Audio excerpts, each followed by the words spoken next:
Hello बच्चों, कैसे हैं आप? आई होप मज़े में होंगे। बच्चों, आज की जो हमारी क्लास है ये एक बड़े ही लाजवाब टॉपिक के ऊपर है जो कि न्यूमेरिकल्स के लिए भी बहुत ज़्यादा इंपॉर्टेंट है। आज हम लोग बात करेंगे कैपेसिटर कॉम्बिनेशंस की। याद रखिएगा, यहाँ जो हम सीखेंगे इसको हमें न्यूमेरिकल में, इस नॉलेज को, इन फॉर्मूलाज को हमें न्यूमेरिकल्स में अप्लाई करना पड़ता है। और ये न्यूमेरिकल जो कॉन्सेप्ट है ये आपके बोर्ड एग्जाम्स और कॉम्पिटिटिव एग्जाम्स दोनों के लिए बहुत ही ज़्यादा ज़रूरी है। तो आज की क्लास बिल्कुल भी मिस नहीं होनी चाहिए। कॉपी पेन लेकर के साथ में बैठ जाइए। शुरू करते हैं आज की क्लास। आज हम लोग बात करेंगे कैपेसिटर कॉम्बिनेशंस की। जो कैपेसिटर्स होते हैं बच्चों, उनको हम दो अलग अलग कॉम्बिनेशंस में लगा सकते हैं। पहली कॉम्बिनेशन होती है सीरीज कॉम्बिनेशन। सीरीज कॉम्बिनेशन में क्या होता है, आप कैपेसिटर्स को एंड टू एंड जोड़ते हैं। मतलब एक कैपेसिटर की पॉजिटिव प्लेट दूसरी की नेगेटिव से, फिर पॉजिटिव नेगेटिव से एंड सो ऑन, इस तरीके से। तो जो चार्ज होता है उसके फ्लो के लिए एक ही रास्ता होता है। जबकि पैरेलल कॉम्बिनेशन में जो दूसरी टाइप की कॉम्बिनेशन है, इसमें हम लोग कैपेसिटर्स को ऐसे कनेक्ट करते हैं, सारे कैपेसिटर्स की पॉजिटिव प्लेट एक पॉइंट से जोड़ दें, सबकी नेगेटिव प्लेट दूसरे पॉइंट से जोड़ दें। तो यहां पर चार्ज डिवाइड हो जाता है, लेकिन क्योंकि सारी प्लेट सेम पॉइंट्स के बीच में होती है तो जो पोटेंशियल डिफरेंस होता है उसकी वैल्यू सेम होती है। तो चलिए इन दोनों ही कॉम्बिनेशंस को हम लोग डिटेल में पढ़ते हैं और जानते हैं कि इनका कॉन्सेप्ट किस तरह से हम लोग निकाल सकते हैं, इनके फॉर्मूलाज कैसे बनते हैं और इनके पूरी जो डिटेल्स हैं वो कैसे समझी जाती है। तो सबसे पहले हम लोग बात करते हैं कैपेसिटर्स इन सीरीज की। देखिए, कैपेसिटर्स को हम सीरीज में तब कहते हैं when the negative plate of one capacitor is connected to the positive plate of the second and so on. इस तरीके से चलाते जाओ, यानी एक की नेगेटिव दूसरे के पॉजिटिव से, उसकी नेगेटिव तीसरे के पॉजिटिव से, उसकी नेगेटिव चौथे के पॉजिटिव से एंड सो ऑन। तो इस तरीके से जब आप कैपेसिटर्स को कनेक्ट करते हैं तो उन्हें बोला जाता है सीरीज कॉम्बिनेशन। अब क्योंकि एक ही रास्ता है चार्ज के चलने के लिए, तो सारे कैपेसिटर्स में चार्ज की वैल्यू इसमें सेम होती है। ये ध्यान रखने वाली बात है, यही डिफरेंशिएटिंग फैक्टर है इनके बीच में। फॉर्मूला ये रेसिप्रोकल वाला फॉर्मूला आता है 1/CS, ये हमने डिराइव करना है फॉर्मूला, तो अभी समझते हैं। तो हम लोग यहां पर मान लेंगे कि मेरे पास ऐसे तीन कैपेसिटर्स हैं। सपोज ये है कैपेसिटर C1, ये है कैपेसिटर C2 और ये है कैपेसिटर C3। ठीक है, मान लो मैंने इन तीनों को आपस में कनेक्ट कर दिया। इसको यहां C1 लिख लेते हैं, यहां C2 और यहां C3। ठीक है, तो मैंने इनकी प्लेट्स को आपस में एक वायर से ज्वाइन कर दिया। अब अगर मैं यहां पर एक बैटरी लगाता हूं जो कि एक पोटेंशियल डिफरेंस प्रोवाइड करेगी, मान लेते हैं वो पोटेंशियल डिफरेंस V प्रोवाइड कर रही है, तो ध्यान से देखना आप, ये पॉजिटिव चार्ज है। ठीक है, तो ये वाली जो प्लेट होगी ये पॉजिटिव हो जाएगी, ये वाली इंडक्शन से नेगेटिव। अब इसकी ये पॉजिटिव हो जाएगी, नेगेटिव पॉजिटिव नेगेटिव। तो देखो, positive negative plate of first capacitor is connected to the positive of the second की negative connected to the positive of third and so on. इस तरह की कॉम्बिनेशन को बोलते हैं सीरीज कॉम्बिनेशन। अब अगर मान लो इस बैटरी से इन्होंने Q चार्ज डिराइव किया, तो वो Q C1 से जाएगा, वही Q C2 से जाएगा और वही Q C3 से जाएगा, क्योंकि चार्ज के पास जाने के लिए और कोई रास्ता ही नहीं है, एक ही रास्ता है।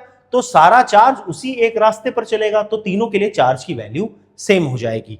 लेकिन क्योंकि तीनों की कैपेसिटेंस अलग अलग है बच्चों, इसीलिए इनके पोटेंशियल डिफरेंस अलग अलग हो जाएंगे।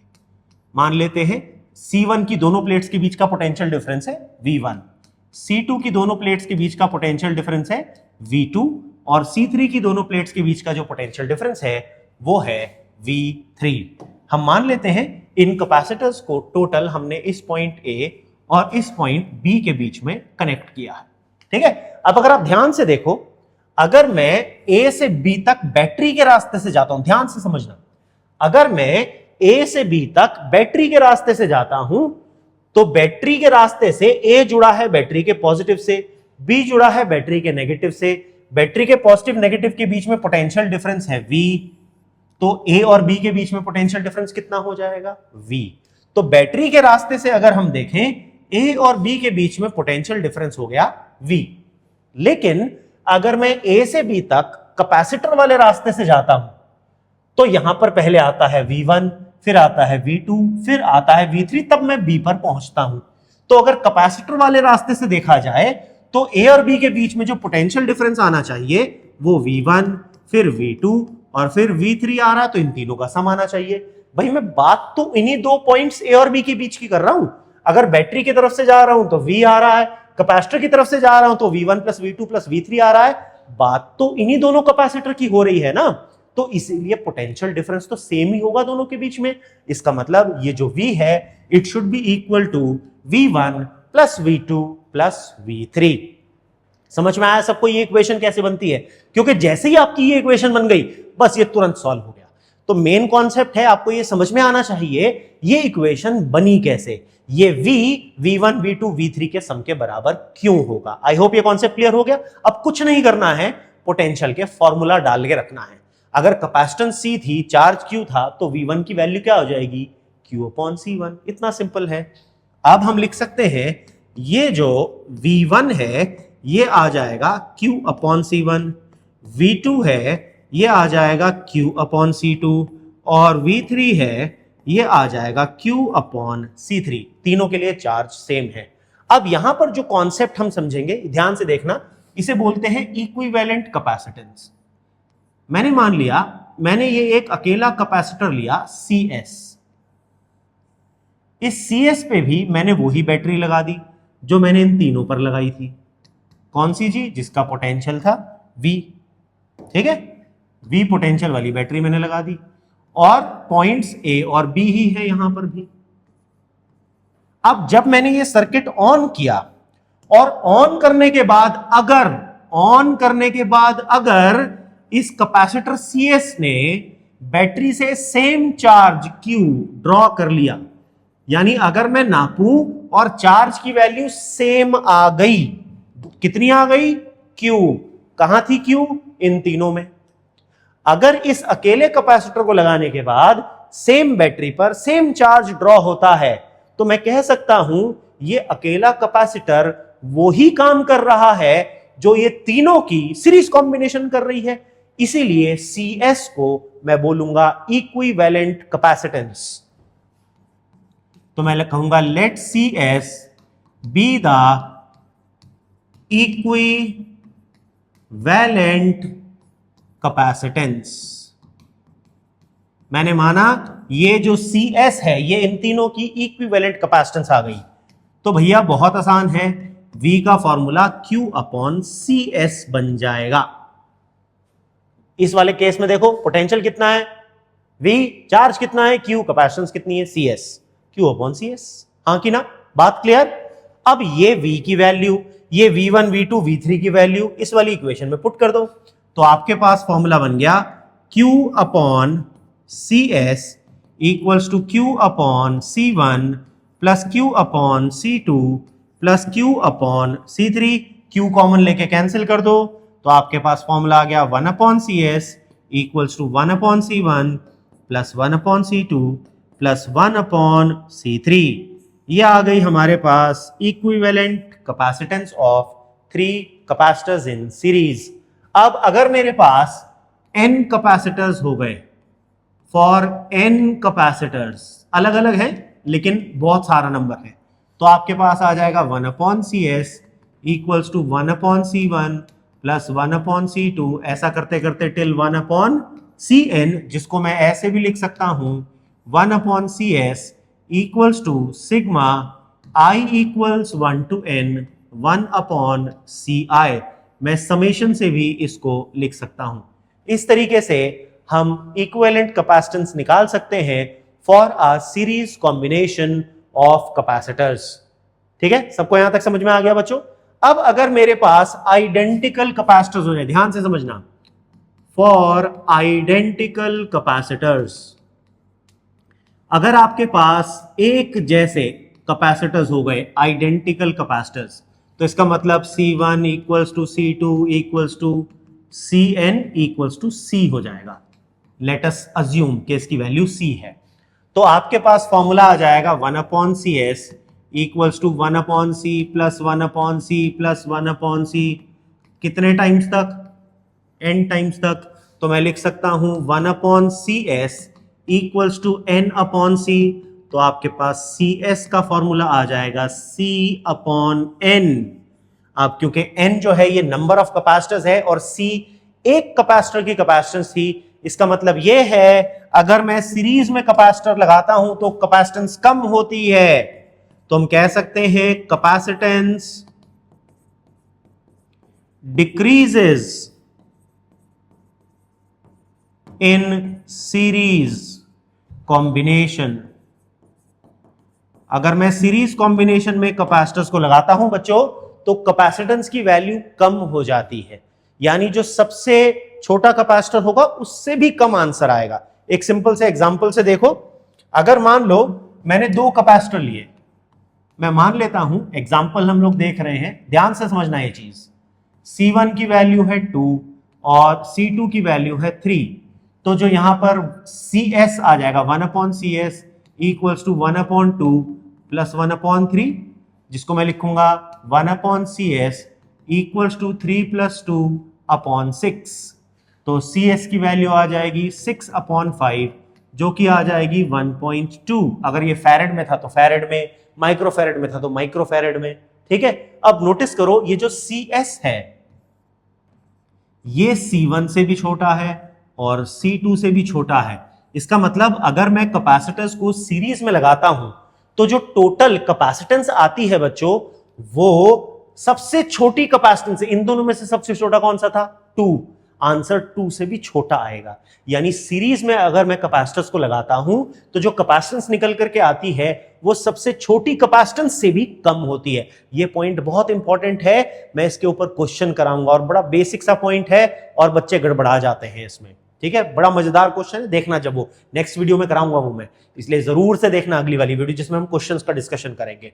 ठीक है, ये क्लियर, समझ में आ गया सबको? यस और नो? अच्छा, एक चीज और जो आपको याद रखनी है, मोस्टली अब ये तो n कैपेसिटर्स हैं, इतना 1 करते जाओ करते जाओ करते जाओ, मोस्टली आपको 2 या 3 कैपेसिटर का एक बार में काम करना होता है। तो अब ये 1/CS वाला जो फॉर्मूला होता है, इसमें अक्सर बच्चे जब हम कॉपी चेक करते हैं बोर्ड की तो ये पाया जाता है कि बच्चे ना अक्सर रेसिप्रोकल करना भूल जाते हैं। 1/CS की वैल्यू कैलकुलेट करते हैं, उसी को CS समझ करके लिख देते हैं, रेसिप्रोकेट करना भूल जाते हैं। तो इसलिए 2 या 3 कैपेसिटर के लिए बच्चों याद रखेंगे कि जो CS का फॉर्मूला होता है, अगर 2 कैपेसिटर है तो आप लिखोगे C1 C2 upon C1 plus C2। ये तो है फॉर 2 कैपेसिटर्स, ये वाला फॉर्मूला है फॉर 2 कैपेसिटर। अगर 2 कैपेसिटर को आपने सीरीज में लगाया है ना तो डायरेक्ट आप इस फॉर्मूला से वैल्यू निकाल सकते हैं। और अगर 3 कैपेसिटर हुए तो आप लिखेंगे CS equals to C1 C2 C3 upon C1 C2 plus C2 C3 plus C3 C1। आप डायरेक्टली इन फॉर्मूला से आंसर निकाल सकते हैं। यह है फॉर्मूला फॉर 3 कैपेसिटर। जनरली 3 से ज्यादा आपको एक साथ नहीं मिलेंगे, तो इनमें आपका काम चल जाएगा।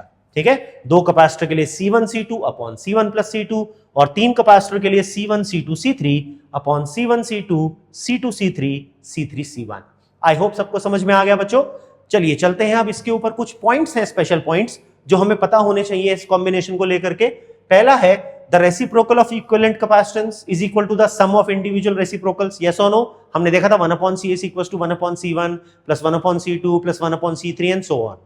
जो इक्विवेलेंट कैपेसिटेंस होती है वो स्मॉलर होती है सबसे छोटी कैपेसिटेंस से भी। ये भी मैंने अभी आपको बताया था कि CS C1 C2 दोनों से छोटी निकल करके आई। उसके बाद the charge on each capacitor is same, ये भी हमने देखा था, क्योंकि चार्ज के पास चलने के लिए रास्ता ही एक था, इसलिए चार्ज की वैल्यू सेम थी। चौथा पॉइंट है the potential difference across any of the capacitor is inversely proportional to its capacitance. देखो ये रहा पोटेंशियल V1, Q तो कांस्टेंट है, सेम है तो कांस्टेंट मानूंगा, तो मैं यहां से कह सकता हूं V1 is inversely proportional to C1, यहां से कह सकता हूं V2 is inversely proportional to C2, यहां से कह सकता हूं V3 is inversely proportional to C3। ये पॉइंट आप डायरेक्टली यूज कर सकते हैं MCQs को सॉल्व करने के लिए ऐसे तुरंत, क्योंकि इसमें सॉल्यूशन तो करके नहीं दिखाना होता, तो रेसिप्रोकल के रेशो से आप डायरेक्ट निकाल सकते हैं। 2 कैपेसिटर 3 कैपेसिटर ऐसे सॉल्व होता है बिना कोई कैलकुलेशन किए, तुरंत जस्ट रेशियो एंड प्रोपोर्शन का इस्तेमाल करके हम उसे सॉल्व कर सकते हैं। ठीक है, तो ये बात इंपॉर्टेंट है, ये काम आएगी फॉर MCQs, तो गोला लगाकर लिख लेना। सर ने कहा था बहुत गहरी बात है फॉर कॉम्पिटिटिव एग्जाम्स या MCQs। ठीक है, चलिए अब देखते हैं कॉम्बिनेशन इन पैरेलल, यानी अगर हम कैपेसिटर्स को पैरेलल में लगाते हैं बच्चों, अब पैरेलल के लिए क्या कहा जाता है? पैरेलल के लिए कहा जाता है सबकी पॉजिटिव प्लेट एक पॉइंट से, एक कॉमन पॉइंट से, सबकी नेगेटिव प्लेट दूसरे कॉमन पॉइंट से अगर आपने कनेक्ट कर दी तो इन्हें बोलते हैं हम parallel combination of capacitors. Capacitance का फॉर्मूला है ये, इसको हम कैलकुलेट करेंगे। अगर आप नोटिस करो एक बड़ी कमाल की बात, 10th में आप सब लोग रेजिस्टर्स पढ़ के आए थे। अगर आप याद करो, जो रेजिस्टर्स की कॉम्बिनेशन थी सीरीज की, वो कैपेसिटर्स की पैरेलल है, और जो रेजिस्टर्स की पैरेलल थी वो हमने कैपेसिटर्स की सीरीज निकाली। तो रेजिस्टेंस और कैपेसिटेंस एकदम उल्टे पुल्टे चलते हैं, तो ध्यान रखना, ये बात इजी रहेगी, मेमोराइज करने में काम आएगी, टू रिमेंबर, क्योंकि रेजिस्टर्स भी पढ़ना है हमने, कैपेसिटर भी पढ़ना है, तो कंफ्यूज नहीं होना, याद रखना एक दूसरे के उल्टे हैं। ठीक है, तो अब हम यहां मान करके चलते हैं, हमारे पास ये है कैपेसिटर C1, ये है कैपेसिटर C2, और ये है कैपेसिटर C3।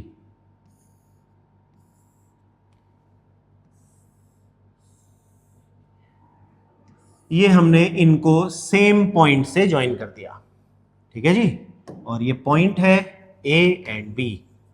ये है पॉइंट A हमारा, और ये है हमारा प्यारा सा पॉइंट B। ठीक है ना बच्चों? अब यहां से हमने बैटरी जोड़ी भैया, A से जोड़ा बैटरी का पॉजिटिव और B से जोड़ा बैटरी का नेगेटिव। ये पॉजिटिव, ये नेगेटिव, बैटरी ने लगाया पोटेंशियल V। अब ध्यान से देखो, A और B के बीच में पोटेंशियल कितना है? V। तो पहले कैपेसिटर C1 की दोनों प्लेट्स के बीच का पोटेंशियल डिफरेंस V, C2 की प्लेट्स का पोटेंशियल डिफरेंस V, C3 की प्लेट्स का पोटेंशियल डिफरेंस V। इसका मतलब पैरेलल कॉम्बिनेशन में क्या सेम रहता है? V। ठीक, अब देखो, चार्ज यहां से चलेगा बच्चों, यहां से बैटरी से निकला चार्ज Q, जब पॉइंट A पर पहुंचा तो इसको 3 रास्ते नजर आए, तो ये चार्ज उन 3 रास्तों में बट गया। यहां आ गया Q1, यहां आ गया Q2, और यहां पर आ गया चार्ज Q3। तो ये बट गया, तो C1 में चार्ज आया Q1, C2 में चार्ज आया Q2, C3 में चार्ज आया Q3। यहां पर ये तीनों चार्जेस फिर से मिले और बन गया टोटल चार्ज Q, और यहां से वापसी आ गया चार्ज Q, और हमारा सर्किट हो गया कंप्लीट। समझ में आया सबको? यस और नो? तीनों के लिए पोटेंशियल डिफरेंस की वैल्यू क्या रहेगी? Same, V। अगर आप नोटिस करो, यहां से यहां के बीच में पोटेंशियल डिफरेंस कितना है? V। तो C1, C2, C3 तीनों के लिए क्या सेम है? Potential difference V। अगर आप कंजर्वेशन ऑफ चार्ज लगाओ, यूजिंग चार्ज कंजर्वेशन, अगर मैं चार्ज का कंजर्वेशन लगाऊं एट पॉइंट A, तो जितना चार्ज A पर आ रहा है उतना चार्ज A को छोड़ करके जाएगा। तो Q equals to Q1 plus Q2 plus Q3 मैं लिख सकता हूं। आई बात समझ में सबको यहां तक? यस और नो? अब अगर मैं मान लूं इन तीनों की जगह मैंने एक प्यारा सा कैपेसिटर लिया, मेरा सुंदर सा प्यारा सा कैपेसिटर CP, और उसको मैंने सेम बैटरी V पर लगा दिया। ये positive terminal, negative terminal, potential difference V लगा दिया। ठीक है भैया, सेम पॉइंट्स A और B के बीच में जोड़ दिया, सेम पोटेंशियल है। अगर कहीं इस कैपेसिटर ने इस बैटरी से सेम चार्ज Q ड्रॉ कर लिया, तो मैं कहूंगा ये अकेला कैपेसिटर भैया वही काम कर रहा है जो ये तीनों कैपेसिटर की पैरेलल कॉम्बिनेशन कर रही है। तो मैं कहूंगा CP be the equivalent capacitor. तो मैं कहूंगा let CP be the equivalent capacitance. ठीक है, तो Q की वैल्यू आ जाएगी CP into V, total charge equals to capacitance into potential. इन तीनों में कितना कितना चार्ज जाएगा? अगर मैं Q1 की वैल्यू निकालूं, वो आ जाएगा C1 इंटू V, Q2 की value C2 into V, Q3 की वैल्यू C3 इंटू V। ये सारी वैल्यूज इस इक्वेशन में पुट कर दो, तो आपके पास आएगा CP into V equals to C1V plus C2V plus C3V। V common लेके कैंसिल कर दो, तो आपके पास CP का आंसर आ गया C1 plus C2 plus C3। है ना बात समझ में आई? अब ध्यान से देखो, यहां पर V तो कांस्टेंट है, सबके लिए सेम है, तो ये जो Q1 है ये डायरेक्टली प्रोपोर्शनल है C1 के, Q2 डायरेक्टली प्रोपोर्शनल C2 के, Q3 डायरेक्टली प्रोपोर्शनल C3 के। इसका मतलब जो चार्ज होता है पैरेलल कॉम्बिनेशन में वो कैपेसिटर की कैपेसिटेंस के प्रोपोर्शनल है, यानी जितनी ज्यादा कैपेसिटेंस उतना ज्यादा चार्ज खा लेगा वो। आई बात समझ में? यस और नो? अगर मान लो मेरे पास n कैपेसिटर्स हुए, फॉर n कैपेसिटर्स, अगर मेरे पास n कैपेसिटर्स हैं बच्चों, तो कुछ नहीं करना, Cp equals to C1 plus C2 ऐसा प्लस करते करते टिल Cn, या मैं कह सकता हूं Cp equals to sigma I equals to 1 to n Ci। इस तरह से हम कैपेसिटेंस Cp की वैल्यू भी निकाल सकते हैं। आई होप आप लोगों को यहां तक अच्छे से कॉन्सेप्ट समझ में आ गया, ठीक है ना? अब ये तो था हमारे पास अगर हमने पैरेलल कॉम्बिनेशन में लगाया। अब मान लो अगर ये कैपेसिटर्स आइडेंटिकल हुए, फॉर आइडेंटिकल n कैपेसिटर्स, अब मैंने एक जैसे आइडेंटिकल n कैपेसिटर्स ले लिए, तो यहां पर C1 equals to C2 equals to Cn equals to C हो जाएगा, जो कि हम अज्यूम कर रहे हैं। तो मेरे पास आ जाएगा Cp equals to C plus C, ऐसा करते करते कितने टाइम्स तक बच्चों? n टाइम्स तक। तो मैं कह सकता हूं Cp equals to n times C। अब n तो थी एक कैपेसिटर की कैपेसिटेंस, n तो था नंबर ऑफ कैपेसिटर्स, और C थी एक कैपेसिटर की कैपेसिटेंस। तो इसका मतलब कैपेसिटेंस इंक्रीजेस